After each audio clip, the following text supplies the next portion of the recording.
There is a specific kind of silence that falls over a room when someone in authority has just been told no by someone they assumed would say yes. It is not the silence of shock. It is the silence of a person reassessing every assumption they brought through the door. That silence fell over Camilla on a Tuesday morning in late spring when Princess Anne placed a document on the table between them, folded her hands, and said with complete composure that the request could not be granted. Camilla had not expected that answer. By every account from people familiar with that conversation, she had not expected to be refused at all. The request itself had seemed straightforward enough on the surface.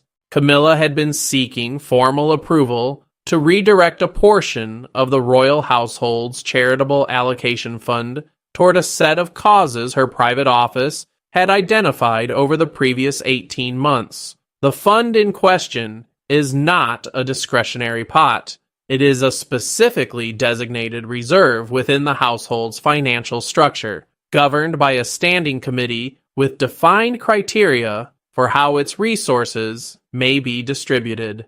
The committee's chair at the time of that conversation was Princess Anne. The causes Camilla had identified were real, and some of them were genuinely worthy. That is not in dispute, and it is not where the problem lay. The problem, which Anne had spent the previous 3 weeks working through in methodical detail, was that 2 of the proposed redirections could not be approved under the fund's governing terms. And the reason they could not be approved was not a technicality. It was a pattern. Anne had inherited oversight of that committee from a previous chair who had, according to sources familiar with the internal review, been managing its records with something less than full precision.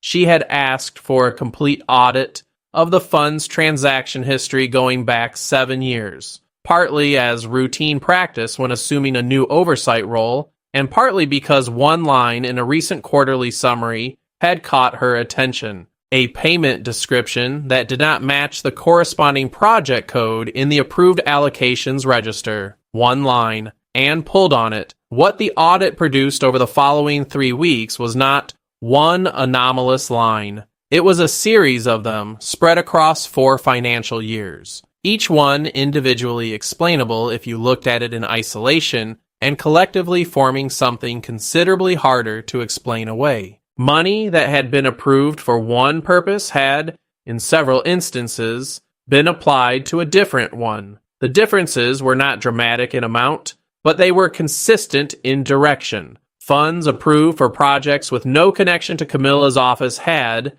through a chain of transfers that the audit team described in their written summary as informal and undocumented, ended up supporting activities that were connected to her office's priorities. Nobody had written an instruction down.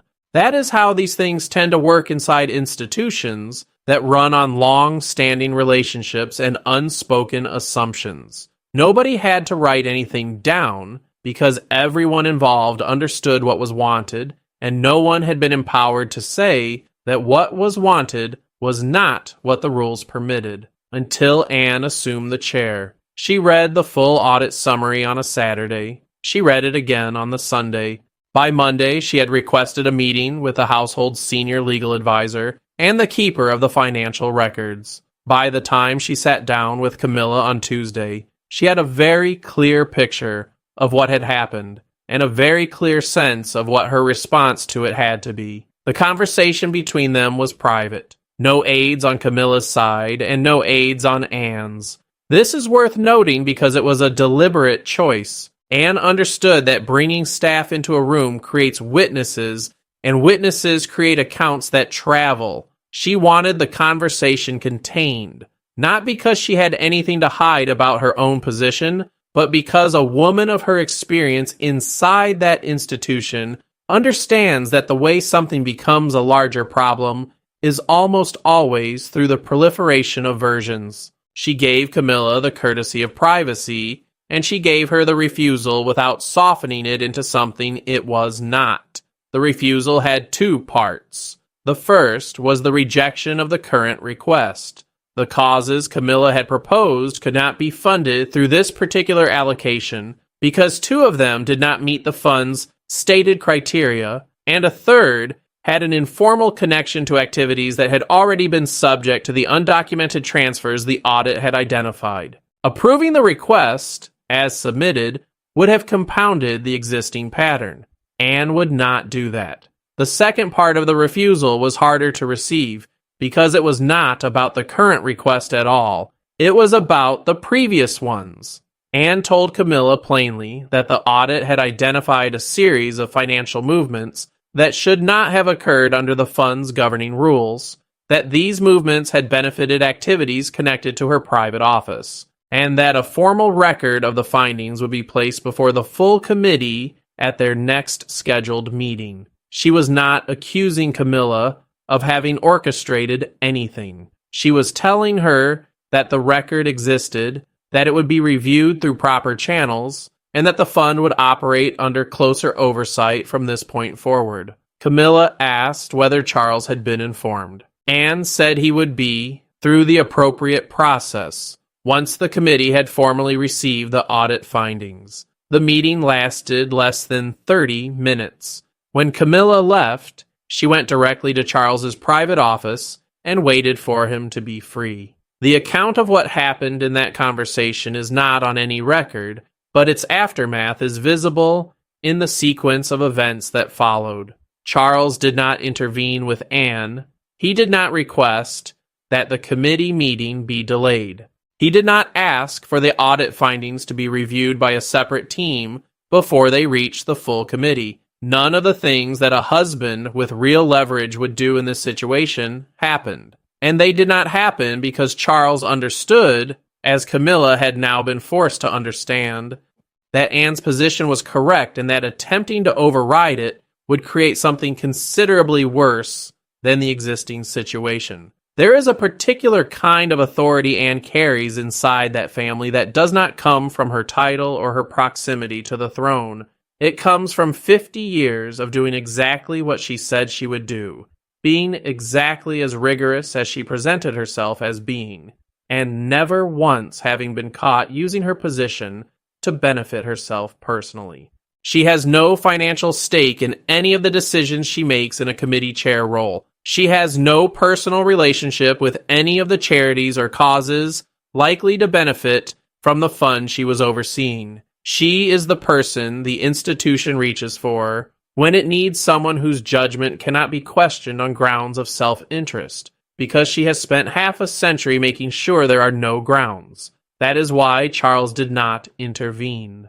He could not challenge the substance of what she had found, and he could not challenge her standing to act on it without undermining the very principle that made her useful to the institution. And Charles, whatever his private feelings about the situation his wife now found herself in, has never been willing to do that. The committee meeting took place 10 days after Anne's conversation with Camilla. The audit findings were presented in full. 3 members of the committee who had served during the period covered by the audit were asked to account for the undocumented transfers. Their accounts, taken together, confirmed the pattern the audit had identified without providing an explanation for why proper documentation had not been produced at the time.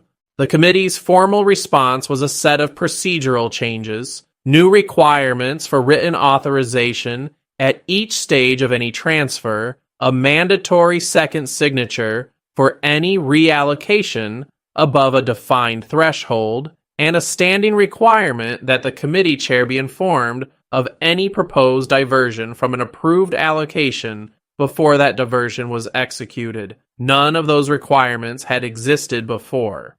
They exist now because they were written into the committee's governing rules at that meeting on the motion of Princess Anne, seconded by 2 other members. Camilla's private office was formally notified of the changes and of the expectation that all future requests to the fund would be submitted through the newly documented process. The notification was signed by Anne in her capacity as chair. It was not addressed to Camilla personally. It was addressed to the office, which is precisely the correct way to handle something like this inside an institution that runs on formality and which is also precisely the way that makes it impossible to treat the notification as a personal matter rather than a procedural one. The story of how Anne came to hold that committee chair is itself worth understanding, because it did not happen by accident. When the previous chair retired from the role, several names were proposed within the household as potential successors.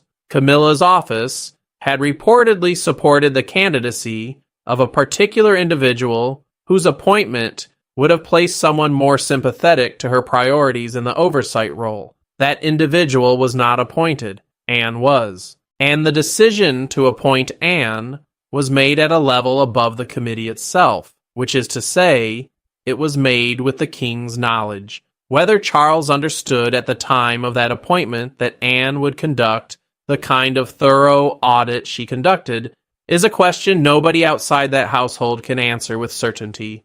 What is certain is that he knew the kind of person he was appointing. He has known her for their entire lives. He has never once had reason to believe that Anne, given formal oversight of anything, would exercise that oversight gently in deference to anyone else's preferences. The appointment was a choice with foreseeable consequences. Now the question of what those consequences mean going forward. Camilla's position within the household has not changed formally. She retains her title, her role, and her public schedule. But the informal influence she has exercised through the charitable allocation process for a number of years has been placed under a procedural structure that it was not previously subject to. That structure will not be removed when Anne's term as committee chair ends. The rules she introduced at that meeting are now part of the fund's governing documentation. They will apply to whoever chairs the committee next. That is the part of this that goes beyond one conversation and one refusal. Anne did not simply say no to a request. She built a framework that makes the same kind of informal redirection structurally impossible going forward. The audit findings are on the record. The procedural changes are on the record. The formal notification to Camilla's office is on the record. Every piece of this is documented in a way that means the next person to sit in that chair will know the full history of what happened, why the rules were changed, and what the rules now require. Anne has done this kind of thing before. It is one of the reasons the institution values her the way it does. She does not patch problems. She identifies why the problem was able to occur, and she changes the structural condition that allowed it. The result is not a correction. It is a change that holds. Camilla's response to all of this has been, by the accounts available, composed in public and considerably less composed in private. She appeared at 2 engagements in the week following the committee meeting with no visible sign of what had occurred. She attended a formal dinner at which Anne was also present, and by all accounts the interaction between them was correct in every outward detail. Anne said good morning. Camilla said good morning. Whatever each of them was carrying into that room, neither of them let it appear on her face. This is what the institution produces in people who have lived inside it long enough. It does not make the feelings go away. It teaches you exactly where to put them so they do not show. The broader question of what this episode represents for Camilla's longer-term position inside the household is one that people familiar with the situation answer differently, depending on how they read the balance of power between the current reign and the one coming. Under Charles, Camilla's standing is protected by her husband's authority and by his genuine commitment to her position within the institution. That protection is real, and it has been demonstrated repeatedly over many years. But the committee that governs the charitable allocation fund does not answer to the king in any direct sense. It has its own rules, its own records, and its own accountability structure. And the person who now chairs it is not someone whose judgment Charles can override on a matter of institutional governance without that override becoming its own kind of problem. He appointed Anne to the role. He cannot now tell her that her findings were too thorough, or that her procedural changes were too stringent without contradicting the purpose for which he appointed her. That is the bind Camilla's situation has placed him in. He loves his wife. He has demonstrated that consistently and at real cost over a very long time. But he also depends on Anne in ways that go beyond sentiment. She is the person he calls when the institution needs something done that requires absolute credibility. She is the person whose presence in a role signals that the role is being taken seriously. He cannot afford to damage that signal because he depends on it. So the audit stands. The procedural changes stand. The formal notification to Camilla's office stands. And the next request her office submits to that fund will go through a process that did not exist 3 months ago, reviewed by criteria that have now been made explicit, approved or denied on a documented record that cannot be quietly amended by anyone. Princess Anne placed a document on the table, folded her hands, and said the request could not be granted.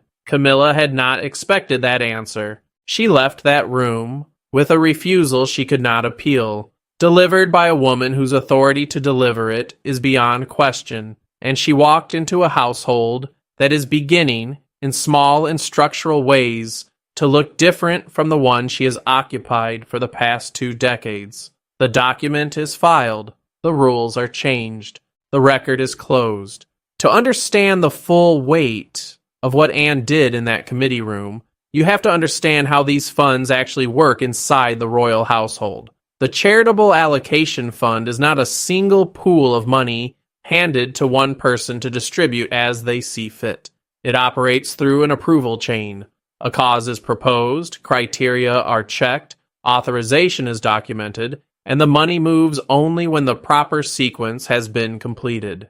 The sequence exists because these are not private funds. They are institutional resources governed by rules the household agreed to follow, and those rules exist in part because of the scrutiny this family has faced over financial matters going back many years. When that sequence is not followed, when money moves through informal channels without the documentation the rules require, 2 things happen simultaneously. First, the rules are broken. Second, and more damaging in the long run, the case for trusting the institution with those resources is weakened. The whole argument for keeping these financial arrangements private, for not subjecting them to the level of external scrutiny that public funds face, rests on the assumption that internal governance is rigorous enough to make that scrutiny unnecessary. Every undocumented transfer is an argument against that assumption. Anne understands this better than almost anyone alive, because she has spent 50 years being the person the institution sends when its credibility needs defending. She has sat on committees, chaired inquiries, presented findings, and delivered verdicts in situations where the alternative was allowing a problem to become a public one. She knows the difference between a difficulty that can be managed internally and a difficulty that, if left unaddressed, becomes something the institution has to explain to people outside it. What she found in that audit was the second kind, and she treated it accordingly. The specific character of the financial movements the audit identified is worth being precise about. This was not embezzlement. Nobody took money for personal use. Nobody's private bank account received anything it should not have. What happened was considerably more subtle and in some ways more troubling for what it reveals about how decisions were being made. Funds designated for one set of purposes were being quietly redirected toward a different set of purposes through transfers that lacked the documentation the rules required. The effect of this was that the people responsible for overseeing the fund were not in a position to know what was actually happening with it, because the paper trail they would have needed to follow was not there. This is the kind of thing that happens when an institution allows informal authority to operate alongside formal authority for long enough that people inside it stop being clear about which one governs. Someone with informal influence over outcomes starts to feel that the formal processes are formalities, that the real decisions have already been made, and that the paperwork is just catching up with what everyone already understands. That feeling, comfortable as it is for the person who holds the informal authority, is a slow erosion of the structure that makes the institution function. Anne's audit named it. Her procedural changes addressed it. And the refusal she delivered to Camilla was the moment the informal authority ran into the formal authority and found it was no longer the stronger of the two. The days following the committee meeting produced something Anne had not anticipated in quite the form it arrived. Word of the audit findings and the procedural changes moved through the household staff with the speed that significant news always moves in a closed institution. By the end of the week following the committee meeting, the people who worked in the overlap between Anne's office and Camilla's office were navigating a changed atmosphere. Not hostile, not dramatic, simply different. The kind of different that comes when everyone in a building understands that something structural has shifted and is working out what that means for the way things will happen going forward. Two members of Camilla's private office, who had been involved in the administration of the charitable requests during the period covered by the audit, were moved to different roles within the household. The moves were described in internal communications as routine reassignments. People who had watched both women operate for long enough knew they were not routine. The timing made that clear without anyone having to say it directly. Camilla met with her private secretary the day after those reassignments were announced.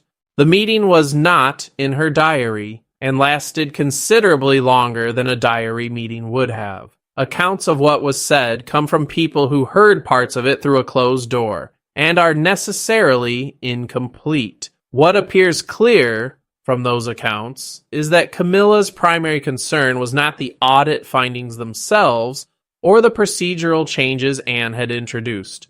Her primary concern was the question she had asked Anne directly during their Tuesday meeting, whether Charles had been informed, and the answer she had received from Anne that he would be informed through the appropriate process once the committee had formally received the findings, meant that by the time of that private secretary meeting, he had been, through the appropriate process.